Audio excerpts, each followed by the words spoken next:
Bismillahirrahmanirrahim. Assalamualaikum warahmatullahi wabarakatuh. Alhamdulillahirrabbilalamin. Wassalatu wassalamu ala asrafil anbiya'i wal mursalin wa ala alihi wa sahbihi ajmain amma ba'du. Kepada yang terhormat Ibu Neni Mukiatul Awaliyah MAG selaku dosen pengampu mata kuliah Al-Quran. Perkenalkan, nama saya Hanifah Farahiyah dengan NIM 530 2021 0119. Di sini saya akan memberikan sedikit penjelasan tentang Quran Surat Al-Ikhlas beserta penafsirannya. Quran Surat Al-Ikhlas merupakan urutan surat yang ke-112 dalam Al-Quran, termasuk ke dalam surat Makkiyah karena diturunkan di Mekah. Sebelumnya saya akan membacakan suratnya terlebih dahulu. A'udzu billahi minasyaitonir rajim. Bismillahirrahmanirrahim. Qul huwallahu ahad. Allahus samad. Lam yalid wa lam yulad wa lam yakul lahu kufuwan ahad. Yang artinya, katakanlah, dialah Allah yang Maha Esa. Allah adalah Tuhan yang bergantung kepadanya segala sesuatu. Dia tidak beranak dan tidak pula diberanakan, dan tidak ada seorang pun yang setara dengan Dia. Mengapa dinamakan surat Al-Ikhlas padahal di dalamnya tidak ada kata ikhlas? Karena Al-Ikhlas adalah tauhid, beribadah hanya kepadanya, dan surat ini pun berisi tentang pokok-pokok tauhid. Surat yang diturunkan di Mekah setelah surat Al-Falaq dan An-Nas ini juga dinamakan surat Qul huwallahu ahad, diambil dari ayat pertama ini, surat ini.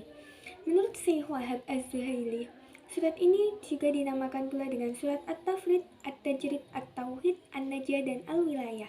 Dinamakan pula dengan surat Al-Ma'rifah dan Al-Asas.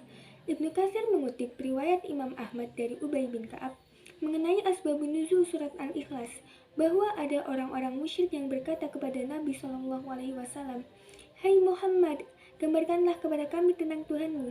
Maka Allah pun menurunkan surat Al-Ikhlas. Riwayat lain pun menyebutkan adanya orang Badui yang datang kepada Rasulullah SAW dan bertanya, "Gambarkanlah kepada kami tentang Tuhanmu." Maka turunlah surat ini. Penafsirannya, pada ayat 1, Qul huwallahu ahad, katakanlah dialah Allah yang Maha Esa, yaitu ketika orang-orang Yahudi mengatakan, "Kami menyembah Uzair anak Allah." Orang Nasrani mengatakan, "Kami menyembah Isa anak Allah." Orang musyrik pun mengatakan, "Kami menyembah berhala." Maka Allah menegaskan bahwa Dia Maha Esa. Dialah Allah yang satu, tiada tandingannya, tiada lawannya, tiada sekutu baginya. Kata ahad diambil dari kata wahdah, yang artinya kesatuan, juga wahid yang berarti satu. Kata ahad dalam ayat ini berfungsi sebagai sifat Allah, yang artinya memiliki sifat tersendiri, tidak dimiliki oleh selainnya. Menurut Sayyid Al-Qutb, Qul huwallahu ahad merupakan lafal yang lebih halus dan lebih lembut dari kata ahad, sebab menyandarkan kepada makna wahid, bahwa tidak ada sesuatu pun selain Dia, bersama Dia, dan bahwa tidak ada sesuatu pun yang sama dengannya. Ini adalah ahadiyatul wujud, keesaan wujud. Karena itu tidak ada hakikat kecuali hakikatnya, dan tidak ada wujud yang hakiki kecuali wujudnya. Segala mewujud yang lain hanya berkembang atau muncul dari wujud yang hakiki itu, dan berkembang dari wujud zatiyah itu. Tulis Sayyid Qutb dalam tafsir Fi Zilalil Quran. Pada ayat 2, Allahus samad, Allah adalah Tuhan yang bergantung kepadanya segala sesuatu. Ibnu Abbas menjelaskan tafsir ini, maksudnya ialah seluruh makhluk bergantung kepada Allah dan kebutuhan dan sarana mereka. Dialah Tuhan yang maha sempurna dan perilakunya, maha mulia yang maha sempurna dalam kemuliaannya, maha besar yang maha sempurna dalam kebesarannya. Al-Hasan mengatakan arti ayat ini adalah Allah maha hidup, terus-menerus mengurus makhluknya. Menurut tafsir Al-Misbah, As-Somad diambil dari kata Somado yang artinya menuju. As-Somad merupakan kata jadian yang artinya yang dituju. Untuk ayat ketiga, Lam yalid wa lam yulad, dan tidak beranak dan tidak pula diberanakan. Ibnu Katsir menjelaskan bahwa makna ayat ini adalah Allah tidak beranak, tidak diberanakan, dan tidak pula mempunyai istri. Sayyid Qutb menjelaskan hakikat Allah itu tetap, abadi, dan azali. Sifatnya adalah sempurna dan mutlak dalam semua keadaan. Kelahiran adalah suatu kemunculan dan pengembangan wujud tambahan setelah kekurangan atau ketiadaan. Hal demikian mustahil bagi Allah. Kelahiran juga memerlukan perkawinan. Laki-laki ini pun mustahil bagi Allah. Pada ayat keempat atau yang terakhir, walam yakul lahu kufuwan ahad, dan tidak ada seorang pun yang setara dengan dia. Arti kata kufuwan diambil dari kata kufu yang artinya sama. Tidak ada seorang pun yang setara apalagi sama dengan Allah Subhanahu wa taala. Dialah yang memiliki segala sesuatu dan yang menciptakannya. Maka tidak mungkin dia memiliki tandingan dari kalangan makhluknya yang bisa mendekati atau menyamainya. Menurut Said Qutb, makna ayat ini adalah tidak ada yang sebanding dan setara dengan Allah, baik dalam hakikat wujudnya maupun dalam sifat zatiyahnya. Saya akan menambahkan untuk keutamaan surat Al-Ikhlas. Yang pertama ialah dicintai Allah. Rasulullah pernah mengangkat seorang laki-laki menjadi pemimpin pasukan khusus untuk menyelesaikan suatu tugas. Ketika dia menjadi imam sholat bagi pasukannya, laki-laki itu membaca surat Al-Ikhlas. Sehingga setelah pasukan pulang, diceritakan kepada Rasulullah.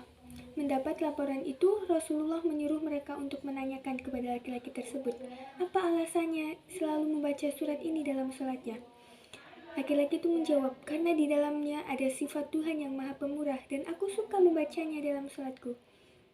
Setelah jawaban itu disampaikan kepada Rasulullah, beliau bersabda, Ukhbiruhu annallah yuhibbuh. Sampaikan kepadanya bahwa Allah menyukainya. Hadis riwayat Bukhari. Yang kedua ialah wasilah masuk surga. Dalam hadis lain diriwayatkan oleh Imam Bukhari, pernah ada suatu laki-laki menjadi imam Masjid Quba. Setiap kali telah membaca surat lain dari Al-Quran, ia menutupnya dengan surat Al-Ikhlas. Sahabat lain pun mengingatkannya, engkau telah membaca surat ini, tetapi kelihatannya engkau merasa tidak cukup dengannya, lalu engkau membaca surat Al-Ikhlas. Aku tidak akan meninggalkan surat ini. Jika engkau menjadikanku imam kalian, maka aku akan tetap melakukannya. Dan jika kalian tidak suka, maka aku tidak mau menjadi imam kalian. Hal itu pun diceritakan kepada Rasulullah saat beliau mengunjungi Masjid Quba. Hai fulan, apa yang mencegahmu hingga tidak mau melakukan apa yang diminta oleh teman-temanmu?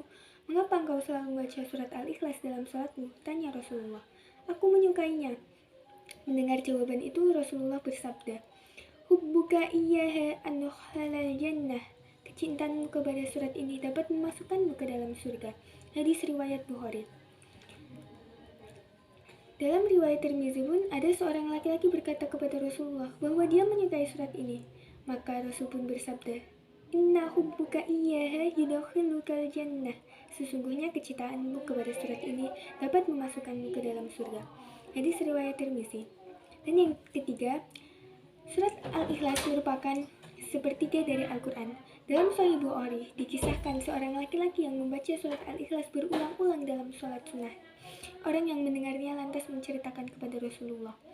Hingga Rasulullah pun bersabda, Walladzi nafsi biyadihi innaha lata'dilu thulutsal Qur'an. Demi Tuhan yang jiwaku berada di dalam genggaman tangannya, sesungguhnya ia benar-benar sebanding dengan sepertiga Al-Quran.